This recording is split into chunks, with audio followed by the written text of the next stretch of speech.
সাম্প্রতিক সময়ে একটা কথা খুব বেশি শোনা যাচ্ছে, AI. AI. Hello everyone and welcome. My name is Ricky Boleto. This is the latest deepfake technology that I am showing you. AI's potential impact on employment. The world of AI and tech. Opera dropped a fully agentic browser. AI chatbots are getting smarter every day.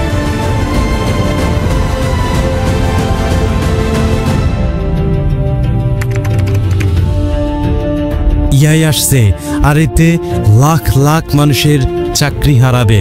Social মিডিয়ায়, নিউজে, বন্ধু বান্ধবের আড্ডায় সবার মুখে একটাই প্রশ্ন, AI এলে কি হবে, চাকরি থাকবে তো? আজকের এই ভিডিওতে খোলামেলা কথা বলবো, AI নিয়ে এই ভয় আর গুজবের অবসান ঘটাবো।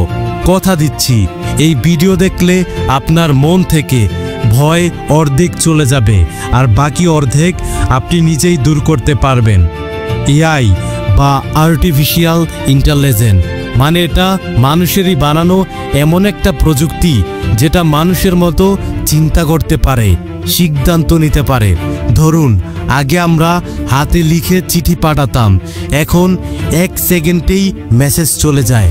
তেমনি কিছু কাজ AI দ্রুত করে ফেলতেছে। এখান থেকেই ভয় শুরু। অনেকে ভাবছে যদি আমার কাজ AI করে দেয় তাহলে আমি কি করব? কিন্তু একটা কথা ভুলে গেলে চলবে না, AI কে বানিয়েছে মানুষ। AI কে নিয়ন্ত্রণ করার ক্ষমতাও মানুষের হাতে। শেখা, বোঝা আর কাজের সাথে মানিয়ে চলা, এটাই হবে সেরা পথ। AI এর অনেক ভালো দিকও আছে যেটা আমরা অনেক সময় দেখি না। AI কাজের গতি বাড়ায়, সময় ও খরচ কমায়, সঠিক জটিল কাজ সহজ করে। আমাদের দেশের কথাই ধরুন। বন্ধুরা দেখুন, AI দিয়ে আমি কৃষিকাজের তথ্য জানতে চাচ্ছি, কোনো কৃষি কর্মকর্তার দরকার হয় না। তো দেখুন কিভাবে নিচ্ছি, আমার গাছের কি হয়েছে সেটাও দেখাবো। আমার কথা কি শুনতে পাচ্ছ? হ্যাঁ, আমি শুনতে পাচ্ছি। আপনার গাছগুলো তো বেশ সতেজ দেখাচ্ছে। আপনি কি আমাকে গাছগুলোর সম্পর্কে কিছু বলবেন? হ্যাঁ, আমার গাছগুলো লাল হয়ে গেছে। গাছগুলো তো বেশ লাল হয়ে যাচ্ছে। এটা সম্ভবত কোনো পুষ্টির অভাব বা রোগের কারণে হচ্ছে। আপনি যদি আরো কিছু তথ্য দিতে পারেন তাহলে কারণটা খুঁজে বের করতে সুবিধা হবে। যেমন, এই গাছগুলো কি আপনি সম্প্রতি লাগিয়েছেন বা এদের কি নিয়মিত জল দিচ্ছেন? হ্যাঁ, জল দিচ্ছি। গাছগুলোকে কি সরাসরি সূর্যের আলোতে রেখেছেন? হ্যাঁ। যদি তাই হয় তাহলে একটু ছায়ায় রাখার চেষ্টা করুন। আর মাটি যদি শুকনো থাকে তাহলে অল্প অল্প করে জল দিন। কোন ঔষধ ব্যবহার করতে পারি? গাছের এই অবস্থার জন্য কিছু কীটনাশক ব্যবহার করা যেতে পারে। তবে কীটনাশক ব্যবহার করার আগে নিশ্চিত হয়ে নিন যে গাছের এই অবস্থার কারণ পোকামাকড়ের আক্রমণ কিনা। যদি পোকামাকড়ের আক্রমণ হয়ে থাকে তাহলে কীটনাশক ব্যবহার করা যেতে পারে। তবে কীটনাশক ব্যবহার করার আগে প্যাকেজের নির্দেশাবলী ভালোভাবে পড়ে নিন। তো বন্ধুরা দেখতে তো পেলেন, এর মাধ্যমে আমি সবকিছুই জানতে পারলাম। কৃষি কর্মকর্তা এত কিছু আমাকে বলতে পারতো না, প্রত্যেকটা গাছ দেখানোর পরে সবকিছু আমাকে বলে দিল। এখন একটু বাস্তব কথা বলি, AI এর খারাপ দিকও আছে। কিছু সহজ কাজ যেমন লেখা, ডিজাইন, হিসাব AI দিয়ে করা যাচ্ছে। তার সঙ্গে বাড়ছে ডিপফেক ভিডিও প্রতারণার মতো বিপজ্জনক দিক। ডিপফেক মানে কি?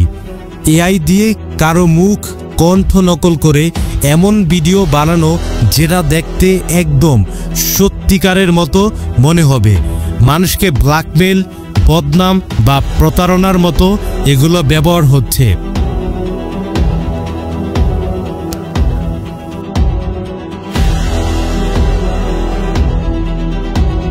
যারা এসব বোঝে না বা নতুন কিছু শিখতে চায় না তারা শুধু পিছিয়ে পড়বে, বরং প্রতারণার শিকারও হতে পারে।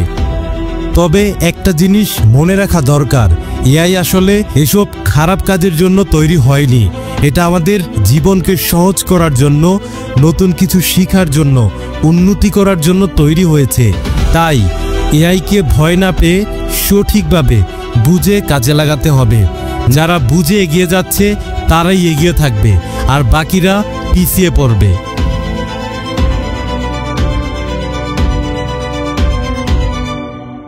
তবে এবার জানা যাক এআইয়ের সাথে তাল মিলিয়ে চলার উপায়। এআইকে কন্ট্রোল করতে হলে আপনাকে আগে জানতে হবে, প্রথমত নতুন স্কিল শিখুন, AI tools, design, marketing, content তৈরি করুন। সব কিছু এখন শেখা যায় ফ্রিতে। দ্বিতীয়ত, নিজের চিন্তা ভাবনার সৃজনশীলতাকে বাড়ান। এআই কোনোদিন মানুষের আবেগ, অনুভূতি, গল্প বলার ক্ষমতা ছিনিয়ে নিতে পারবে না। তৃতীয়ত, এআই দিয়ে নিজের নতুন কিছু শুরু করুন। ছোটোখাটো ব্যবসা, অনলাইন কাজ, ফ্রিল্যান্সিং, যে কোনো কিছু হতে পারে। এআইকে কন্ট্রোল করতে পারলে এআই আপনার শত্রু না, বরং আপনার শক্তি হবে।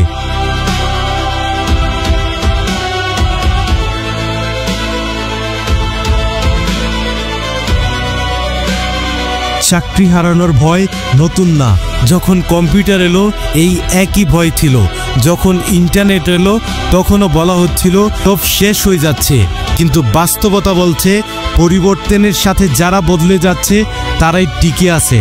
এআই আমাদের শত্রু নয়, এটা একটা হাতিয়ার। এটা কাকে সাহায্য করবে আর কাকে পিছিয়ে দেবে তা নির্ভর করে আমাদের ওপর। আজ থেকেই শুরু করুন, নতুন কিছু শিখুন, নিজের জায়গা তৈরি করুন। ভালো থাকুন, সুস্থ থাকুন।